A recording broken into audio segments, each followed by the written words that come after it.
Une infirmière fut engagée pour s'occuper d'un milliardaire solitaire dans le coma.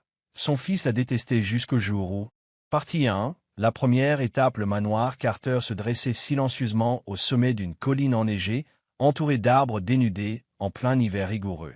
C'était une bâtisse imposante, mais elle dégageait une froideur inquiétante, comme si le temps s'était figé dans chaque recoin. Le vent glacé hurlait à travers les grandes fenêtres vitrées, emportant avec lui un souffle de solitude. Lila Lane resserra son écharpe de laine autour de son cou en franchissant le large portail en fer. Elle leva les yeux vers la demeure massive, sentant l'atmosphère pesante qui l'enveloppait. Engagée comme infirmière pour prendre soin de Robert Carter, un riche milliardaire dans un état végétatif, Lila ne pouvait s'empêcher d'être intriguée par la vie de cette famille. Bien qu'elle ait travaillé pour de nombreuses familles prestigieuses auparavant, le manoir Carter semblait porter une tonalité différente, froid, vide et chargé de mystère. Lorsque la grande porte du manoir s'ouvrit, Lila fut accueillie par le majordome de la famille, M. Martin, un homme d'un certain âge au regard à la fois sévère et poli. Il la guida à travers de longs couloirs en marbre, où ses pas résonnaient dans le silence quasi inquiétant. À peine Lila était-elle entrée dans le vaste salon que David Carter apparut. Il se tenait près de la grande fenêtre, les mains dans les poches, observant la cour enneigée. David Carter, le fils unique de Robert, était celui qui avait personnellement engagé Lila. Mais en le rencontrant, Lila comprit aussitôt qu'il n'espérait plus le rétablissement de son père. Grand, David dégageait une certaine dureté, mais ses yeux trahissaient une tristesse qui ne parvenait pas à dissimuler. Son visage était froid, son regard perçant, et il semblait dresser autour de lui des murs émotionnels que Lila pouvait presque toucher. « Vous êtes la nouvelle infirmière » brisa-t-il le silence d'une voix grave, sans même daigner la regarder. « Oui, je m'appelle Lila Lane » répondit-elle, le ton professionnel. David hocha légèrement la tête et se tourna vers elle. Sous la douce lumière jaune, Lila remarqua de légères cernes sous ses yeux, signe de nuits blanches innombrables. « Je suis occupé, et tout ce dont j'ai besoin, c'est que vous preniez bien soin de mon père, » dit-il sèchement, sans chaleur dans la voix. « Mais si vous pensez pouvoir changer quoi que ce soit, allez-y, essayez. » Les mots de David la prirent de court, mais au lieu de se sentir mal à l'aise, Lila perçut qu'au-delà de son attitude glaciale, il y avait un homme porteur d'une souffrance profonde et cachée. « Je comprends, » répondit Lila doucement, « mais je crois que, peu importe son état, la présence de la famille reste importante. » David esquissa un sourire en coin, sans la moindre chaleur. Puis il hocha simplement la tête et quitta la pièce sans ajouter un mot de plus. Le travail de Lila débuta officiellement le lendemain matin. Elle passa la majeure partie de son temps dans la chambre silencieuse de M. Robert, une grande pièce dont les fenêtres donnaient sur le jardin enneigé. Robert gisait sur un large lit, son visage marqué par le passage des ans, conservant pourtant l'allure d'un homme qui avait jadis régné sur un empire. Les machines autour de lui maintenaient son fragile lien avec la vie, et Lila effectuait silencieusement ses tâches, vérifiait son état de santé, massait ses muscles pour éviter l'atrophie et lui parlait chaque jour, même si elle ne recevait jamais de réponse. Chaque fois que Lila quittait la chambre, elle remarquait David qui l'observait de loin, sans pour autant l'entrer. Un jour, elle osa lui demander « Voudriez-vous rendre visite à votre père ?» David se contenta de secouer la tête, la voix indifférente « Il n'a pas besoin de moi là-bas. » Lila n'insista pas, mais elle comprit que la relation entre David et son père était loin d'être banale. Chaque soir, en quittant la chambre de Robert, elle traversait les longs couloirs sombres du manoir en ressentant vivement la froideur des lieux. La maison ne laissait percevoir aucun signe de vie ou de joie. Les portraits de famille sur les murs étaient fanés, comme si chaque souvenir heureux avait été figé dans le temps. Souvent, David restait seul dans le salon, un verre de whisky à la main, contemplant d'un regard vide les flammes qui dansaient dans la cheminée. Bien qu'ils aient vécu sous le même toit, il y avait un océan entre David et son père. Lila se demandait ce qui avait bien pu les éloigner à ce point. Bienvenue dans l'histoire du jour. N'oubliez pas de vous abonner pour suivre quotidiennement des récits inspirants. Laissez un commentaire ci-dessous en précisant d'où vous regardez. Qui sait, nous pourrions créer des liens avec d'autres personnes qui aiment ce genre d'histoire à travers le monde. Partie 2. Les secrets enfouis. Le manoir Carter, malgré son luxe, abritait un silence troublant. Au fil des jours, Lila comprit que ce silence ne venait pas seulement du fait que Robert restait immobile dans son lit, mais aussi de la profonde fracture qui séparait le père et le fils depuis longtemps. Lila remarqua que David et Robert ne s'étaient pas adressé la parole depuis bien avant la maladie de Robert. Cela devint plus évident grâce au récit que Martin, le majordome, partageait lors de leurs rares moments de discussion. M. David n'est jamais entré dans la chambre de M. Carter depuis le décès de Madame Evelyn, expliqua Martin à voix basse. Ils vivent sous le même toit, mais c'est comme s'ils étaient des étrangers. Lila resta silencieuse, continuant de préparer le thé pour Martin dans la cuisine. « Étage M. Robert » demanda-t-elle doucement, jetant un regard vers le couloir qui menait à la chambre de Robert. Martin poussa un léger soupir. Monsieur Carter a toujours laissé la porte de David ouverte, mais il n'y est jamais entré une seule fois. Chaque jour, Lila voyait David passer devant la chambre de son père sans s'arrêter. Parfois, elle avait l'impression qu'il évitait intentionnellement le regard de son père, même si ce dernier ne pouvait pas le voir. Une fois, Lila lui demanda « Vous ne voulez pas rendre visite à Monsieur Robert ?» David resta silencieux un long moment, puis tourna les talons. « Il n'a pas besoin de moi, et je n'ai pas besoin de lui », lança-t-il d'une voix froide. Un après-midi, Lila décida de nettoyer le bureau de Robert, une grande pièce située au fond du manoir, laissée à l'abandon depuis sa maladie. La pièce était couverte de poussière, et la lumière tamisée perçant à travers les rideaux donnait l'impression de pénétrer dans un monde oublié, figé dans le temps. Elle épousseta doucement les étagères en bois sombre et rangea de vieux livres. En ouvrant un tiroir du bureau, Lila trouva une enveloppe jaunie. Sur l'enveloppe, il n'y avait qu'une simple inscription « À David ». Elle hésita quelques secondes avant de l'ouvrir finalement. À l'intérieur, elle découvrit des mots tracés d'une écriture tremblante, comme écrit dans un moment d'intense émotion. « David, mon fils, je sais que tu ne veux plus me voir. Je comprends pourquoi, mais cela n'apaise en rien mes regrets. Ta mère nous a quittés à cause d'une erreur que j'ai commise. Je l'ai laissé partir sous l'emprise de la colère, et jamais je ne pourrai me le pardonner. Tu as toutes les raisons de m'en vouloir, mais tu dois savoir que je n'ai jamais cessé d'aimer ta mère, ni toi. Quoi qu'il en soit, j'ai toujours espéré que tu reviendrais. » Les mains de Lila se mirent à trembler légèrement lorsqu'elle termina la lecture. La lettre n'avait jamais été envoyée, abandonnée dans ce tiroir comme la peine que Robert avait enfouie en lui pendant tant d'années. Elle resta un long moment silencieuse, songeant à David. Malgré son regard froid, il y avait parfois chez lui une lueur de tristesse, comme s'il attendait lui aussi quelque chose de son père. Ce soir-là, Lila alla voir Martin pour en apprendre davantage sur le passé de la famille Carter. Sous la douce lumière jaune de la cuisine, Martin lui raconta une histoire que peu de gens connaissaient réellement. Madame Evelyn était une femme merveilleuse, commença-t-il, le regard lointain comme s'il revivait le passé. Mais il y avait toujours des désaccords entre elle et Monsieur Carter. Elle a quitté le manoir plusieurs fois après de violentes disputes, mais la dernière fois, elle n'est jamais revenue. Lila fronça légèrement les sourcils. « Un accident » demanda-t-elle à voix basse. Martin acquiesça. Cette nuit-là, ils se sont disputés au sujet de l'entreprise familiale. Madame Evelyn voulait que M. Carter consacre plus de temps à David, mais il était trop accaparé par le travail. Elle est partie tard le soir, et quelques heures plus tard, l'accident s'est produit sur la route de la forêt. David fut le premier à l'apprendre. Un silence tomba dans la cuisine. Lila imaginait la douleur qu'avait dû ressentir David, qui avait perdu sa mère tandis que son père, qu'il admirait autrefois, portait sa part de responsabilité dans le drame. Depuis ce jour, David n'a jamais pardonné à M. Robert, reprit Martin doucement. Je crois qu'il porte encore cette rancune, mais en même temps, il a peur de perdre son père. Lila comprit alors pourquoi David observait son père de loin, sans jamais entrer dans sa chambre. Ce n'était pas de l'indifférence, mais la crainte d'être à nouveau blessé. De retour dans la chambre de Robert, Lila s'assit à son chevet et posa doucement sa main sur celle, froide et ridée, du vieil homme. Elle murmura, « Monsieur Robert, David est toujours là, mais peut-être attendez-vous que ce soit vous qui parliez le premier. » Dehors, la neige continuait de tomber, enveloppant le manoir Carter dans un silence absolu. Pourtant, quelque part entre ces murs, Lila sentait que les remparts de glace commençaient à se fissurer. Partie 3. La première conversation la nuit enveloppait le manoir Carter d'un silence lourd, seulement brisé par le sifflement du vent à travers les fenêtres et la lueur vacillante d'une lampe posée dans le salon. Lila entra avec un plateau de thé brûlant.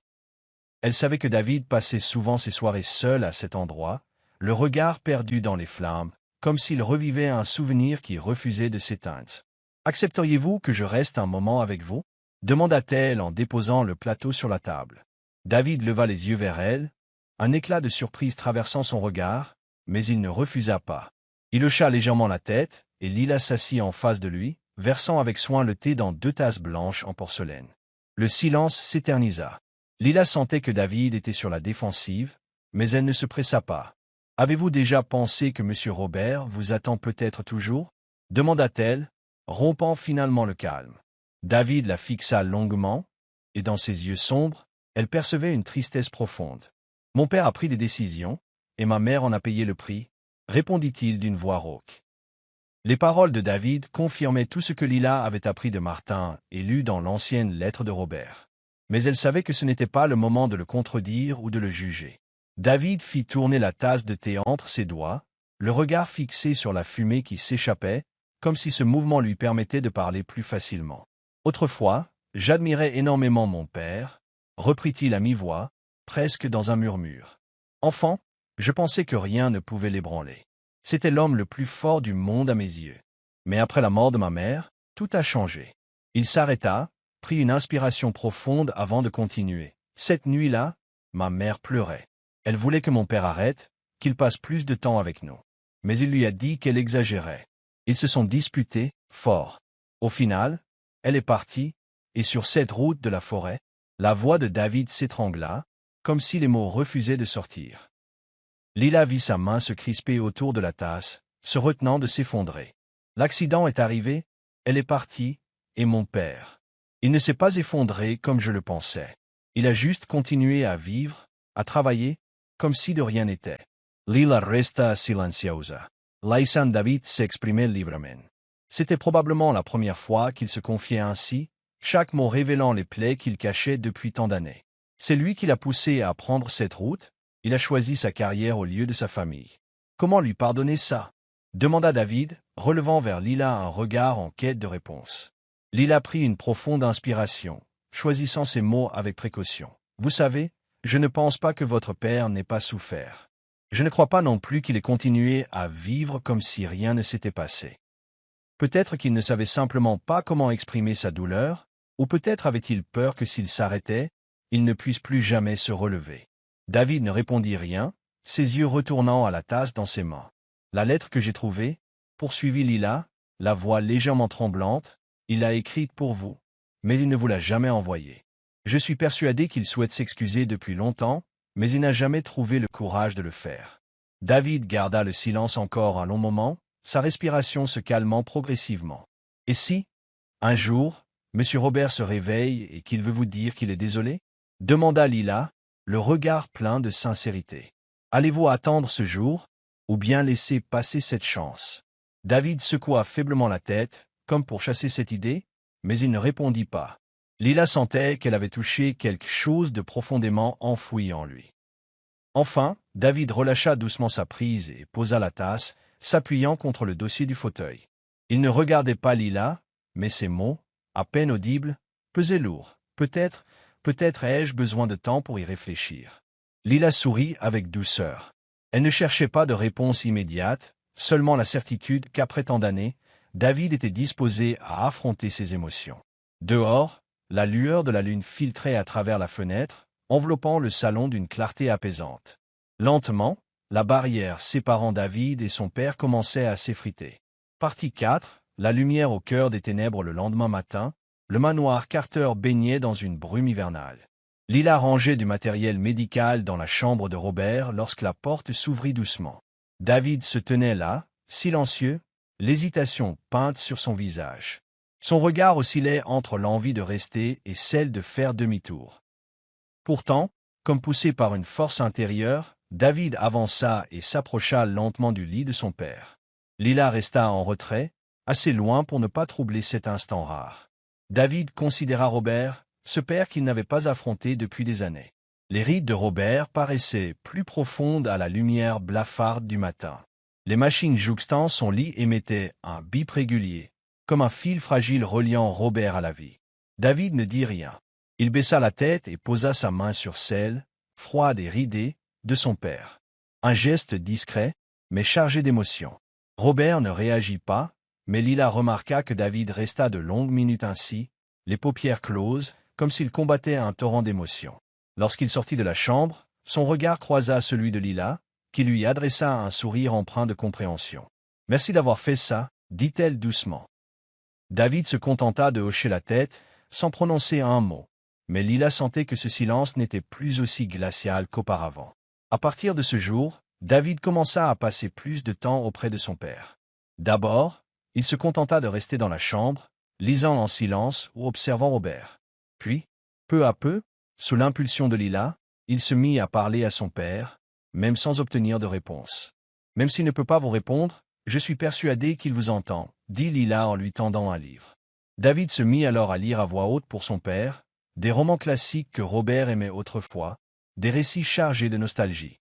Parfois, Lila diffusait de la musique classique, celle qu'Evelyne adorait. À ces moments-là, David restait silencieux, écoutant la mélodie tout en regardant son père, l'air perdu dans le souvenir d'une époque où la famille était encore réunie. Plus David restait aux côtés de son père, plus Lila observait un changement en lui. Il souriait plus souvent, et dans ses yeux, autrefois lourds de tristesse, on pouvait à présent lire un léger apaisement. Chaque jour qui passe, j'ai l'impression de me rapprocher un peu plus de lui, avoua David un après-midi, tandis qu'ils lisaient ensemble dans la chambre de Robert. Lila hocha la tête. « C'est parce que vous acceptez enfin d'ouvrir votre cœur ?» répondit-elle avec un sourire. Après les soins du soir, il arrivait souvent que David et Lila s'installent ensemble dans le salon, profitant de la chaleur de la cheminée qui contrastait avec les nuits glaciales de l'hiver.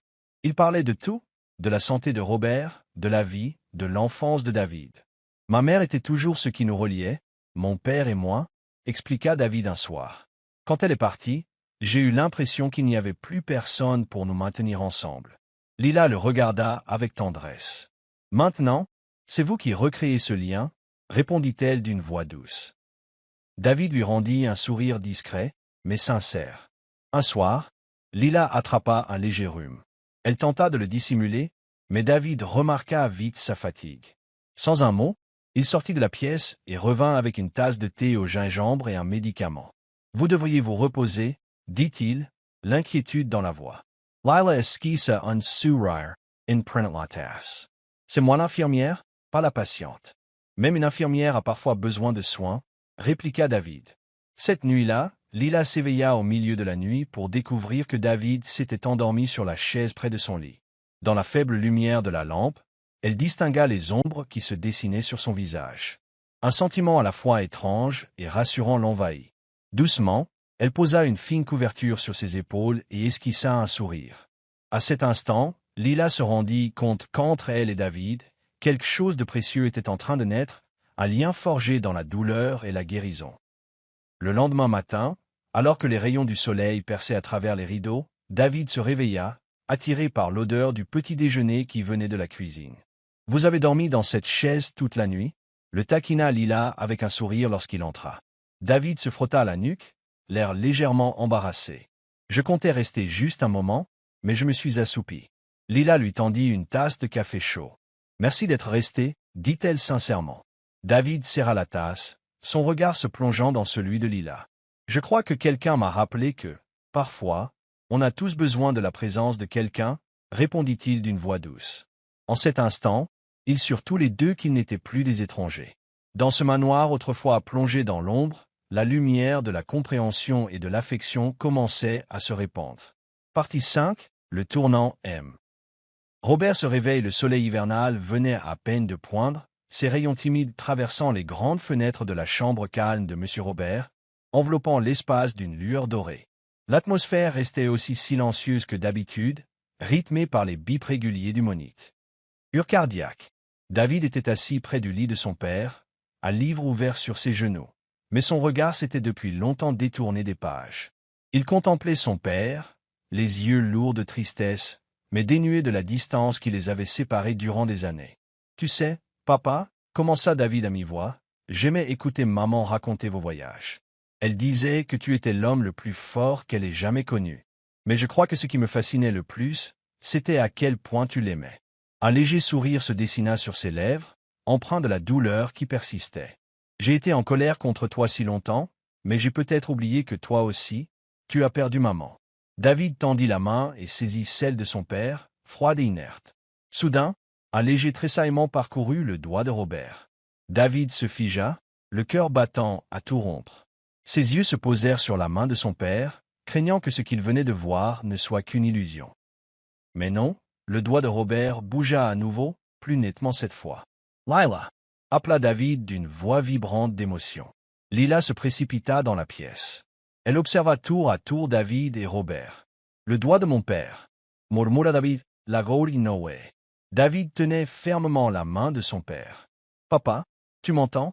Les paupières de Robert papillonnèrent doucement. Ses yeux s'ouvrirent, plissés par la lumière matinale. Lorsqu'il croisa le regard de David, une étincelle de reconnaissance traversa ses yeux fatigués. « David !» souffla Robert, d'une voix à peine audible, mais distincte. La pièce entière sembla se figer. Lila porta une main à sa bouche, les larmes aux yeux, tandis que David restait cloué sur place, incapable de croire à ce miracle. David s'inclina vers l'avant, les larmes lui montant aux joues.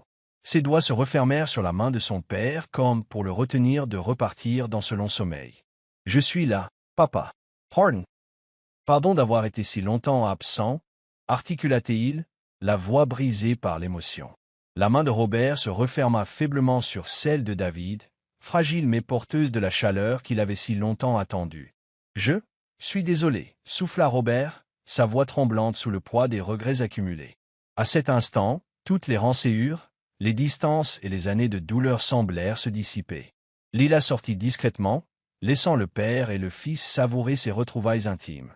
Dans le couloir, elle referma doucement la porte derrière elle, mais à travers l'ouverture, elle percevait encore la voix basse de David. En descendant l'escalier, elle sentit la lumière matinale baigner le manoir, comme si la demeure elle-même sortait d'un long hiver. Ses yeux se posèrent sur la grande horloge suspendue au mur. Le temps continuait de s'écouler, mais aujourd'hui, c'était différent. Un jour nouveau se levait, non seulement pour Robert et David, mais aussi pour elle. Pour la première fois depuis son arrivée, Lila sentit que ce lieu n'était plus sombre ni glacé. Il se remettait peu à respirer, à reprendre vie, grâce au pardon et à l'amour qui commençaient à guérir les vieilles blessures. Partie 6. La fin, une nouvelle famille. Le temps passa, et Robert Carter se rétablit presque entièrement. Sous le soleil printanier, il se promenait souvent dans le jardin en compagnie de David et de Lila, au milieu des fleurs que Evelyn avait autrefois plantées et qui embaumaient désormais l'air de leur parfum délicat. Jour après jour, Robert ressentait le renouveau dans sa relation avec David. La distance entre eux avait disparu, et le manoir Carter résonnait à présent de rire et de vie, après tant d'années de silence. « Merci d'être revenu, David, » dit Robert alors qu'ils étaient assis tous deux sur un banc de bois, près des massifs de fleurs. David se tourna vers son père, un sourire se dessinant sur ses lèvres. « Papa, on a assez perdu de temps, » répondit-il.